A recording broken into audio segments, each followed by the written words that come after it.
રામ મંદિર પ્રાણ પ્રતિષ્ઠા આમંત્રણ પત્ર સાથે કેમ આપવામાં આવી રહ્યા છે? પીળા ચોખા શું છે તેનું ધાર્મિક મહત્ત્વ?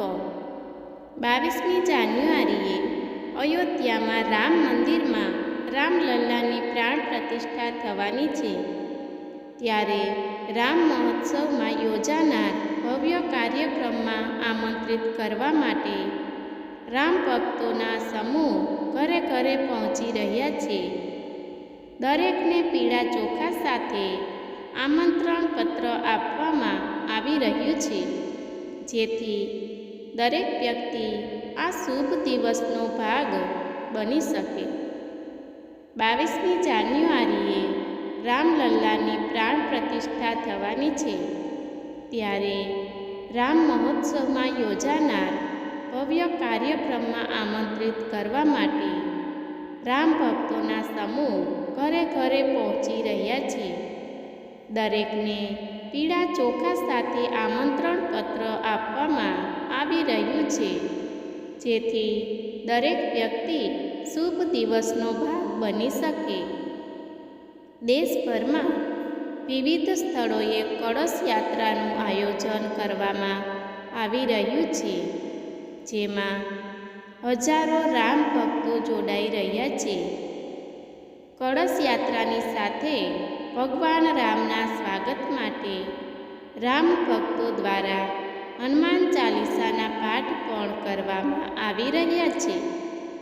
22 જાન્યુઆરીએ અયોધ્યામાં રામ મંદિરમાં પ્રાણ પ્રતિષ્ઠા કરવામાં આવશે, જેના કારણે માત્ર અયોધ્યામાં જ નહીં પરંતુ દેશભરના મંદિરોમાં દીપ પ્રગટાવીને રામ મહોત્સવની ઉજવણી કરવામાં આવશે.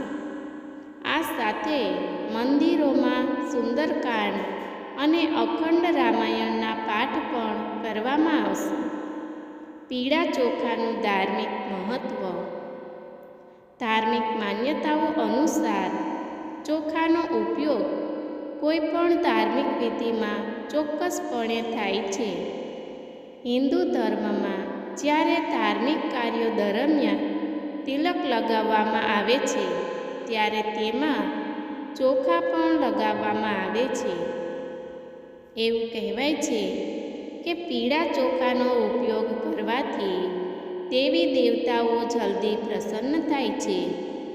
તેથી રામલલ્લાના પ્રાણ પ્રતિષ્ઠાના શુભ અવસર પર આમંત્રણ પત્રની સાથે પીળા ચોખા પણ આપવામાં આવી રહ્યા છે.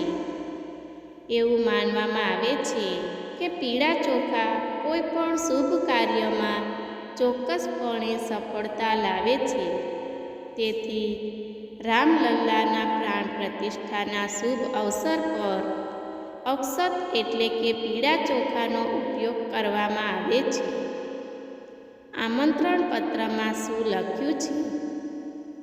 વિશ્વના રામ ભક્તોને વિનંતી છે કે પ્રાણ પ્રતિષ્ઠાના દિવસે સવારે 11થી 1 વાગ્યાની વચ્ચે તેમના ગામ, વિસ્તાર, કોલોનીમાં આવેલા કોઈ પણ મંદિરના પડોશમાંથી રામ ભક્તોને એકત્ર કરવા અને ટેલિવિઝન અથવા કોઈ પણ સ્ક્રીન પર ભજન કીર્તન કરવા LED સ્ક્રીનો લગાવીને અયોધ્યાના પ્રાણ પ્રતિષ્ઠા સમારોહને સમાજને બતાવવો. શંખ વગાડી, ઘંટડીઓ વગાડી આરતી કરીને પ્રસાદનું વિતરણ કરો. આ સાથે કંપનીએ અયોધ્યા માટે ફ્લાઇટ શરૂ કરવાની પણ વાત કરી છે. અયોધ્યામાં રામ મંદિરના ઉદ્ઘાટન બાદ પર્યટન ઝડપથી વધવાની આશા છે. સરકારે હાલમાં જ અહીં મહર્ષિ વાલ્મીકી ઇન્ટરનેશનલ એરપોર્ટનું ઉદ્ઘાટન કર્યું છે.